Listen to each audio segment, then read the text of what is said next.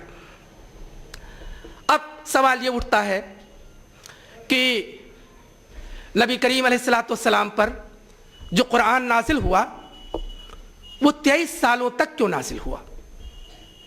میں تھیری اور پریکٹس کا جو عنوان ہے، میں اس کی وضاحت کرنے کے لیے میں اس بات کو پیش کرنا چاہتا ہوں کہ ہماری تھیری اور پریکٹس میں توازن قائم ہونا چاہیے۔ یہ بھی ممکن تھا کہ لوح محفوظ سے قرآن نبی کریم علیہ السلام کو پوری کتابی شکل میں پیش کر دیا جاتا اور وہ انسانوں کے سامنے پیش کر دیتے۔ مقصد یہ تھا کہ جو چیز نازل ہو رہی ہے اس کا عملی نمونہ اور اس کی پریکٹس ہوتی جائے۔ اور وہ بات جو میں نے پہلے کہی کہ ہم یہ کہہ سکتے ہیں کہ خطبہ حجۃ الوداع کے دوران کے موقع سے قرآن کا عملی نمونہ انسانوں کی انفرادی حیثیت میں بھی اور اجتماعی حیثیت میں بھی موجود تھا، ہم یہ کہہ سکتے ہیں۔ اور پھر ہماری تقریر اور تحریر اور عمل میں جو عدم توازن ہے اس پر بھی غور کر لیجئے کہ اللہ سبحانہ و تعالیٰ نے نبی کریم علیہ السلام کو حکم دیا کہ علی اعلان بندگی رب کی دعوت دو۔ ظاہر ہے بندگی رب کی دعوت دینا کوئی آسان کام نہیں ہے۔ جب یہی حکم موسیٰ علیہ السلام کو ہوا تو آپ نے جو دعا فرمائی وہ قرآن میں موجود ہے۔ بسم اللہ الرحمن الرحیم، رب اشرح لی صدری ویسر لی امری واحلل عقدۃ من لسانی یفقہوا قولی۔ لیکن صرف تقریر یا تحریر تک وہ معاملہ محدود نہیں رہا، نبی کریم علیہ السلام نے علی اعلان اس چیز کو پیش کر دیا۔ کوئی بھی نقصان ہو جائے بغیر کیا ہے فریب سود و زیاں لا الہ الا اللہ، یہ بات کہی علامہ اقبال نے، اسی چیز کی وضاحت ہے۔ اور بات یہیں تک نہیں رہی، 23 سالوں تک جو قرآن نازل ہوتا رہا اس کا عملی پریکٹس اس کی ہوتی رہی۔ صلاۃ کا حکم آیا تو صلاۃ جاری ہو گئی، زکوٰۃ کا حکم آیا تو زکوٰۃ پر عمل شروع ہو گیا، ہجرت کا حکم آیا تو ہجرت پر عمل ہو گیا۔ یہ لوگوں نے نہیں سوچا۔ سود کی حرمت کا حکم آیا، نبی کریم علیہ السلام کے وہ الفاظ جو خطبہ حجۃ الوداع کے دوران فرمائے ہیں کہ میں سب سے پہلے اپنے چچا عباس کا سود حرام کرتا ہوں، باطل قرار دیتا ہوں، اپنے سے شروعات کی۔ مواخات کا حکم آیا تو صحابہ کے درمیان تمام چیزیں آپس میں تقسیم ہو گئیں، سب بھائی بھائی بنا گئے، اس طرح سے بن گئے کہ گویا کہ حقیقی بھائی ہو۔ اور یہاں تک میں کہتا ہوں کہ جب تحویل قبلہ کا حکم آیا اس موقع سے تو نبی کریم علیہ السلام نماز میں موجود تھے، اور نماز میں صرف آپ ہی نہیں موجود تھے بلکہ صحابہ کرام بھی موجود تھے۔ آج کا مفتی تو فتویٰ دے سکتا تھا کہ ٹھیک ہے یہ نماز کی نیت باندھ چکے ہیں، 2 رکعت پڑھ بھی لی ہے تو اس کو تو پوری ہو جانے دو، پھر اگلی جب نیت باندھیں گے تب تحویل قبلہ کر لیں گے۔ لیکن نہیں، اس پر جو حکم ہے اس پر فوراً عمل ہونا چاہیے۔ اور عمل اس طرح سے ہوا کہ صحابہ کرام کو باقاعدہ چہل قدمی کر کے اپنی صفیں اثر نو نماز کی حالت میں سب بندی کرنی پڑی۔ تو وہاں پر ہم یہ دیکھتے ہیں کہ نبی کریم علیہ السلام پر جو 23 سالوں تک قرآن نازل ہو رہا ہے اس پر فوری طور پر عمل ہو رہا ہے۔ اور یہاں ہم یہ دیکھتے ہیں کہ ہم جب تقریر کرتے ہیں کہ ہماری تقاریب بہت سادہ ہونی چاہیے، اس میں خرافات نہیں ہونی چاہیے، اس میں برائیاں نہیں ہونی چاہیے، لیکن جب اسی علاقے کے کسی بااثر شخص کے گھر میں تقاریب ہوتی ہیں تو وہی مقرر وہاں پہلے حاضر ہوتا ہے اور وہ شمع انجمن ہوتا ہے، وہ اس تقریب کا وہاں بھی شمع انجمن ہوتا ہے۔ تو یہ جو تقریر میں، تحریر میں اور عمل میں جو تضاد ہے، یہ تھیری اور پریکٹس میں تضاد ہے، یہ سب سے بڑا مسئلہ ہے۔ اس کو آپ کیسے ختم کریں گے؟ اس کو تبھی ختم کر سکتے ہیں جو تھیری ہے اس میں ہم کس قدر یقین رکھتے ہیں اللہ کی حاکمیت پر اور نبی کریم علیہ السلام کی اس سیرت پر کہ ہم یہ یقین کریں کہ وہ تا قیامت ہمارے لیے نمونہ ہے۔